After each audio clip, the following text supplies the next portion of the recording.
Welcome back to TarHeelIllustrated.com. And if you're watching on our YouTube channel, Tar Heel Illustrated, I'm THI staff writer Jacob Turner, and joining me like he always does following a Carolina football or basketball game, THI publisher Andrew Jones, who you can probably tell by his backdrop is currently in Durham, North Carolina, in Wallace Wade Stadium, following North Carolina's 56-24 victory over Duke. AJ, pretty easy win for Carolina today. It was a game in which Carolina really dominated from minute 1 to minute 60. I think it really started on the offensive side of the ball, particularly through Javonte Williams. But AJ, that offense was a juggernaut today, and they didn't take any breaks. It was, like I said, from minute 1 to minute 60, Carolina's offense dominated. Well, typically we see them run the ball a lot early, and they threw a lot early. Sam said after the game that because Duke was loading the box, they ran a bunch of RPOs. Well, they ended up throwing 12 of their first 17 offensive plays. So the passing game numbers were way ahead of the running game numbers, and of course that ended up reversing to some degree because of Javonte and Michael Carter. But they went right down the field, and they came out and they exploded out of the gate. And they went up 21-0 before the end of the first quarter. And by the end of the first quarter, they had shown their toys. They didn't have to do anything that they didn't have to open up the playbook too deeply, but they showed their personnel toys. Sam was outstanding. Javonte was outstanding. Michael was outstanding. Emery Simmons made a great catch. We're starting to see more of his game come out. We saw Daz. We saw them do their thing. The offensive line was protecting Sam. Coming in, Duke had only Clemson and Pittsburgh had more sacks nationally than Duke, and they largely kept Sam clean today. Did a real good job with that. But really, by the end of the first quarter, it's like, okay, this is North Carolina's offense. This was a glorified walkthrough. That's what it looked like. Duke had very little resistance. Tar Heels were clicking on all cylinders.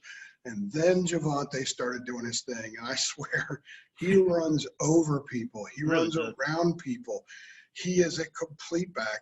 He's a phenomenal back. He was actually asked a couple times in post-game interviews about the Heisman. And I'm not going there, but the fact that people are asking that question 7 games into the season kind of illustrates what an amazing year he's had. He scored 4 touchdowns today. He's closing in on the single-season touchdown mark at UNC. Boy, he's good. And he had forced I think he had forced 45 missed tackles, I believe it was, on the season coming in. I counted at least 8 more today. They were really good on offense. And Max said they kind of stumbled a little bit in the third quarter. It's why he kept Sam into the fourth quarter. But I really think that if they were pushed, if the defense was giving up a lot of points, I think the offense could have scored well into the 60s and perhaps even the 70s today. They were that good. Yeah.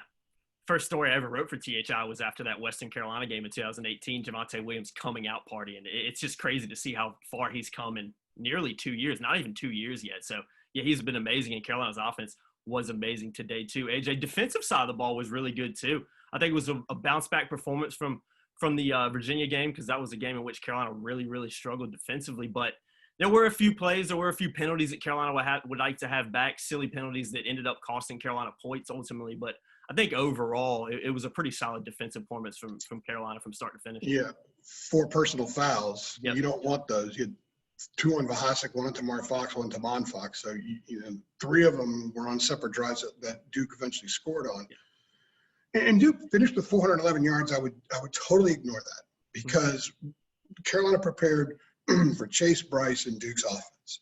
And other than a couple of plays, they did a really fantastic job. They were popping.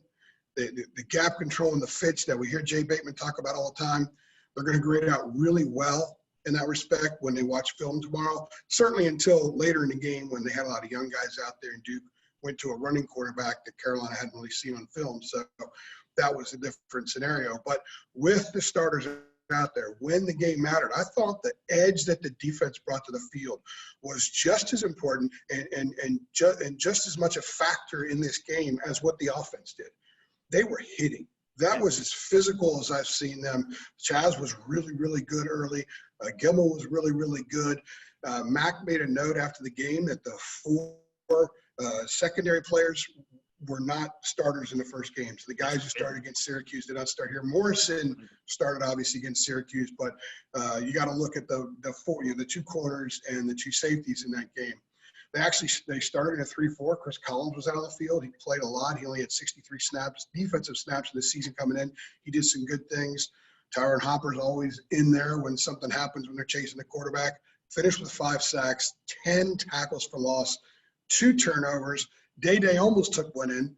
For some reason, nobody wanted to block the offensive lineman for Duke. Otherwise, Day would have taken that thing in for a touchdown. And then Jeremiah got the sack. Chaz recovers the fumble, and they score a few plays later. So the defense gave them the points. The defense got off the field and gave them stops. And as the offense was moving, that's how Carolina mushroomed this lead very, very quickly. It was a very thorough performance when it needed to be a thorough performance by the defense. AJ, last thing, this is a team that's, received its fair share of criticism this year, and rightly so following a couple performances. But, one thing you can't knock this team for so far is how they respond to those losses. Obviously, a bad loss at Virginia last week, great response today, and then you had the same thing a couple weeks ago in Florida State, and the team responds great against NC State. So this team is slowly and steadily showing that, they're going to slip up at times, but they're bouncing back great so far this year, and that's really a positive for Carolina so far.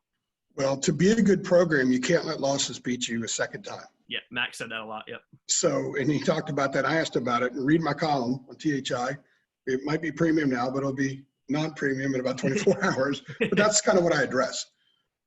They've responded really well to 2 bad performances, 2 self-destructive performances, the one in Tallahassee and then the one in Charlottesville. And they came back in those games too. So they showed some grit.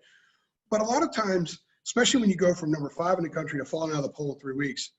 And there's a lot of young guys still on this team. It's not as mature, especially on defense, not as mature a team as I think some people think. Mm-hmm. It would be easy in human nature to kind of second guess yourself, to maybe take a little longer to get into game week and get yourself geared up, but they didn't. They were in the game week mode when they woke up Monday morning, really when they went to bed Saturday night, and they put the UVA game behind them, and they've responded very well against State a week after FSU. They responded well today, a week after Virginia. And I think the seeds of this, Jacob, goes back to last year. They had when you're North Carolina, you lose at App State. I have all the respect for App State's football team, but that's an embarrassing loss. Mm-hmm. So the next week, Clemson's coming in, everyone's saying they're going to get steamrolled. Well, they're a 2-point conversion away from maybe even winning that game. Then you go up another month into the schedule last year. They had the 6 overtime loss at Virginia Tech, in which they really made a lot of mistakes, kind of defeated themselves in some ways. Absolutely. Next week, they get the goal line play by Chaz to beat Duke. Then they go up to Pittsburgh in November. They lose an overtime game on a Thursday night. And what do? They respond they were 4-6. They had to win twice just to get to a bowl. They won their last 3 games. They outscored those 3 opponents 152-30. So they've shown that they have it in their culture, inside the Keenan Football Center, an ability to respond to negativity, to respond to performances that are their fault. Solely their fault. When you come out and you're down the way they were at FSU and you're down the way they were at Virginia, that was on them. And they responded to that really well. As we continue every week to talk about the layering process of this program, that's a huge, huge thing right there. And it becomes cultural. And I think we're starting to see it 20 games into Mac's tenure where this is becoming cultural in the program. So that's a big thing to take away from this, because it's there. We've seen it enough times to know that it will be there in the future too. That's a big thing, Jacob. Yeah, absolutely. This is a team that is a program, I should say, that is far away from the finished product, but they're showing glimpses and showing things that are real positives for them moving forward. But that's going to do it for us. That climb, man. Yeah, no, man. That mountain, nobody, we really can't see the mountain, but they can. And it's a climbing process. Sometimes you get bumped down, then you got to climb back up. Exactly. It's definitely a marathon and not a sprint, to say the least. So that's going to do it for us today. AJ, thanks for coming on. Carolina picking up a big victory, over Duke today, 56-24 in Durham. As always, guys, if you enjoyed the video, be sure to like it. Be sure to share it. We'll see you guys in the next one. Thanks.